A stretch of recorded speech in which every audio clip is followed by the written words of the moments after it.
Nous allons ici parler des données statistiques et en particulier de la moyenne et de la médiane. Voici un premier exercice où il faut calculer l'âge moyen des adhérents de ce club de badminton. Donc, on a des adhérents qui ont 11, 12, 13 et 14 ans dans des proportions différentes et on cherche à savoir quelle est la moyenne de l'âge. Alors attention, les calculs peuvent être un peu longs ou pénibles à écrire. Il faut bien souvent être attentif à l'énoncé pour ne pas confondre des valeurs ou confondre des notions. Toujours une rédaction en 3 parties.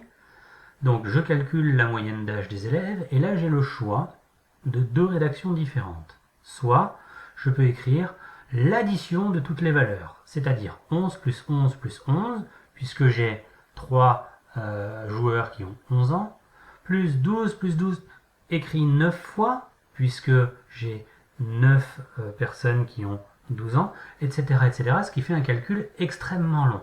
Ça marche. Au total, on trouve 382. On divise par le nombre de personnes et on trouve 12,7. Pas de problème. On peut essayer d'être un peu plus rapide en écrivant que 11, on va le retrouver 3 fois, que 12, on va le retrouver 9 fois, etc., etc., pour arriver au même résultat, bien évidemment.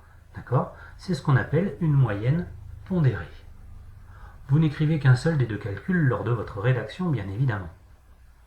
En moyenne, les élèves ont 12,7 ans, c'est-à-dire un peu plus de 12 ans et demi. Deuxième exercice où il faut calculer la médiane. Alors ici, on a 3 élèves qui ont eu des notes, d'accord ? On pourrait très bien faire une moyenne, on pourrait très bien faire aussi ce qu'on appelle une étendue. C'est un élément que vous verrez en fin d'année ou peut-être l'année prochaine. Donc ici, toujours en 3 parties, nous devons trouver la valeur centrale. Donc je vais classer les notes de ces 3 élèves dans l'ordre du plus petit au plus grand. Et je vais prendre la valeur qui coupe cette série en deux exactement.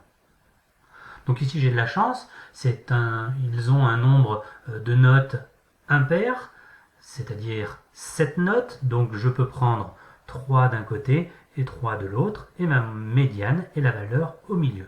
Si ce n'était pas le cas, on prendrait la valeur entre deux valeurs, il n'y a pas de problème. Si on avait un nombre pair de valeurs dans notre série, on pourrait prendre entre deux valeurs.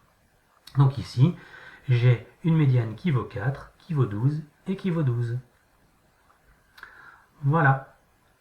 À vous de jouer maintenant.